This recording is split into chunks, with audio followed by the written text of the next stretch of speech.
से ही उसके माँ बाप ने अपने 2 हफ्ते के बच्चे को देखा कि उनका बच्चा खुद अपना सर संभाल रहा है, इधर उधर देख रहा है, उन्होंने उसके अंदर और खूबियां ढूंढनी शुरू कर दी और आगे चलकर उन्हें पता लग गया कि उन्होंने एक चमत्कार को ही जन्म दिया है।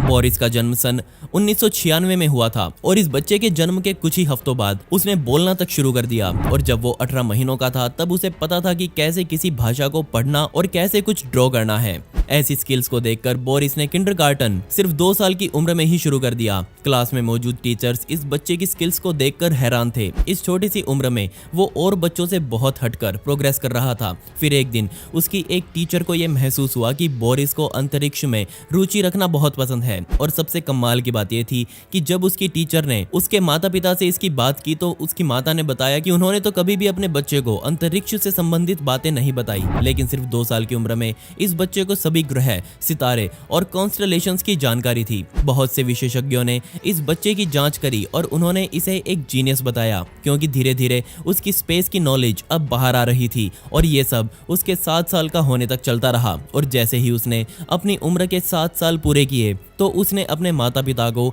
एक ऐसी खबर सुनाई जिसने ना सिर्फ पूरी दुनिया को बल्कि दुनिया भर के वैज्ञानिकों को भी परेशान कर दिया। इस उम्र में वो अपने माता पिता के साथ कैंपिंग की ट्रिप पर गया और यहीं से इन सब की जिंदगी बदलने वाली थी। उसने अपने पेरेंट्स को अपनी आंखें बंद कर अपने मुंह को खोलने के लिए कहा क्योंकि उसे उनको कुछ बताना था, लेकिन उसके परिवार ने उसे बिल्कुल इग्नोर कर दिया। अपने इस तरह से इग्नोर होने पर उसे गुस्सा आया, लेकिन उसने किसी तरह से अपने माता पिता को ऐसा करने के लिए मना लिया और अब सभी लोग बोरिस की बातें सुनने को तैयार थे। उसने बातें ना घुमाते हुए सीधा अपने माता पिता से ये कह डाला कि वो इस धरती का नहीं बल्कि मार्स से आया है और उसे यहाँ पर इस दुनिया को बचाने के लिए भेजा गया है। अपने बच्चे की ऐसी बातें सुनकर वहां बैठा हर इंसान पूरी तरह से हैरान था। उसने खास तौर पर सभी को यह बताया कि अपनी पिछली जिंदगी में वो मार्स पर कहां रहता था। उस कैंप साइट पर बोरिस की बातें और भी लोग सुन रहे थे और सभी इस बात से हैरान थे कि ये बच्चा बोल क्या रहा है। धीरे धीरे कर उसकी ये बातें पूरी दुनिया में फैल गई और इसने कहा कि जब वो अपनी पिछली जिंदगी में मार्स पर था तभी उसे ये बता दिया गया था कि वो अब फिर से धरती पर जन्म लेगा। साथ ही उसने ये भी कहा कि मैं अकेला नहीं हूँ, ऐसे कई और बच्चे भी इस दुनिया में मौजूद हैं जिन्हें मार्स से यहाँ भेजा गया है। साथ ही उसने कहा कि हम जैसे बच्चों को इंडिगो चिल्ड्रंस के नाम से जाना जाता है। शुरुआत में बोरिस की ये बातें बिल्कुल पागलों भरी लग रही थी, लेकिन वहीं कुछ लोग दुनिया में ऐसे भी थे जिनको बोरिस की बातों पर विश्वास होने लगा था। आपको भी उसकी बातें शायद बकवास लग रही होंगी। अब मैं आपको उसकी बेहद गजब की नॉलेज के बारे में बताता हूँ। साथ ही बताऊंगा कि उसने कैसे धरती के बारे में भी क्या कुछ बोला हुआ है।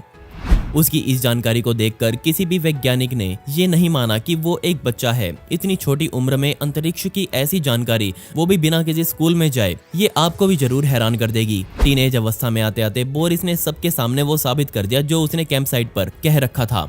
एक टीवी के इंटरव्यू में उसने एक बार फिर से सभी को ये बताया कि उसने उस दिन कैंप साइट पर क्या क्या कहा था और तभी से उस बच्चे की कहानी इस दुनिया में आग की तरह फैली। बोरिस के अनुसार मार्स पर रहने वाले सभी लोगों की उम्र 35 साल का होने के बाद बढ़ना रुक जाती है। अब आप सोच रहे होंगे कि कैसे, और सभी लोगों ने उससे यही सवाल पूछा कि ऐसा कैसे संभव हो सकता है। तो उसने कहा कि वो सभी कार्बन डाइऑक्साइड में सांस लेते हैं और जबकि धरती पर रहने वाले यानी कि हम लोग ऑक्सीजन से सांस लेते हैं। बोरिस ने यह भी कहा कि मार्स पर रहने वाले लोग धरती के लोगों की बजाय अच्छे खासे लंबे होते हैं। उनके पास धरती की बजाय बहुत ज्यादा अत्याधुनिक तकनीक मौजूद है जिसकी सहायता से वो अंतरिक्ष के किसी भी हिस्से में बहुत आसानी से आया जा सकते हैं। अब बोरिस अपनी पुरानी जिंदगी के बारे में बताने वाला था जो उसने मार्स पर रहते हुए बिताई थी। उसने कहा कि उसे याद है कि जब वो सिर्फ 14 या 15 साल का था तब वहां एक तरह से युद्ध छिड़ रहा था और वो भी इस युद्ध का एक अहम हिस्सा था क्योंकि उसे भी वहां के अधिकारियों द्वारा एक उड़ने वाला हथियार दिया गया था जिसकी सहायता से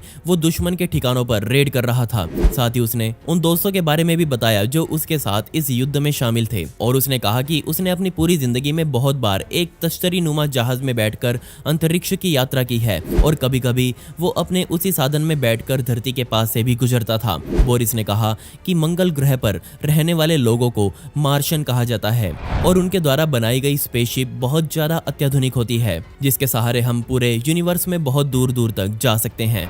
लेकिन बाद में बोरिस ने अपना एक बुरा सच भी सभी के सामने रखा। अब क्योंकि उनकी तकनीक इतनी एडवांस थी और यही तकनीक उनकी मौत का कारण भी बनी, क्योंकि वो इस तकनीक के सहारे ना सिर्फ यूनिवर्स में बल्कि समय में भी यात्रा कर रहे थे। इसी तकनीक की वजह से मार्स पर रहने वाले सभी मार्शियंस के बीच एक न्यूक्लियर वॉर छिड़ा और इसी युद्ध को मार्स पर रहने वाला कोई भी मार्शियन रोक नहीं पाया और इसी युद्ध की वजह से पूरा मंगल ग्रह आज वीरान पड़ा हुआ है। उसने कहा कि मैंने ये सब बातें आपको ऐसे ही मजे मजे में नहीं बताई, बल्कि ये सभी बातें धरती पर रहने वाले इंसानों के लिए एक चेतावनी है, क्योंकि जो मार्शियन उस युद्ध के बाद बच गए थे उन्हें अपने ग्रह के साथ साथ अपने पड़ोसी ग्रहों की भी चिंता हुई। उसने कहा कि आज धरती जिस हालात में है एक समय पर उनका मार्स भी वैसा ही होता था और मुझे पक्का पता है कि एक ना एक दिन ये सब धरती के साथ भी जरूर होगा और मैं यहाँ पर आप सभी को इससे बचाने आया हूँ, वरना कहीं बाद में बहुत देर ना हो जाए। आज के समय में ये धरती ऐसे लोगों से भर चुकी है जिन्हें सिर्फ दुनिया पर राज करने की भूख है और ऐसे लोग सिर्फ मौका ढूंढते हैं न्यूक्लियर लड़ाई को छेड़ने का, ऐसा बोरिस ने कहा। साथ ही ऐसा ही एक समय मार्स पर भी था जिसकी वजह से वो आज तबाह पड़ा है। ना सिर्फ उसने लोगों को चेतावनी दी बल्कि एक उम्मीद भी बंधाई। उसने कहा कि मेरे पास इंसानों के लिए अच्छी खबर भी है, तो पूरी इंसानी सभ्यता को बचाने के लिए हमें धरती पर ही मौजूद ग्रेट स्फिंक्स ऑफ गिजा को खोलना पड़ेगा। ये एक अरेबिक मॉन्यूमेंट है जिसका मतलब होता है फादर ऑफ ड्रेड। उसने कहा कि अगर हमें कहीं से ये पता लग जाए कि इस स्टैचू को कैसे खोलते हैं तो हम इसके सीक्रेट्स बाहर निकाल पाएंगे। उसने कहा कि इसे खोलने का राज इस स्टैचू के कान के पीछे छुपा होगा, लेकिन उसे सही से नहीं पता कि ये कैसे खुलेगा। स्फिंक्स के अलावा पिरामिड ऑफ गीजा के राज भी अगर हमें पता लग जाए तो हमारे पास वो सब होगा जो हमने सोचा भी नहीं था। अब आप इस बच्चे की बातों को सही माने या ना माने, पर मैं एक बात पक्का कह सकता हूँ कि पिरामिड ऑफ गीजा के अंदर बहुत से गहरे राज जरूर दफन है। उसके अंदर हमें इतिहास की जानकारी मिल सकती है या फिर हो सकता है कि हमें उसके अंदर कोई एलियन टेक्नोलॉजी मिल जाए जो हमारी सभी आधुनिक समस्याओं को सुलझा सकती है।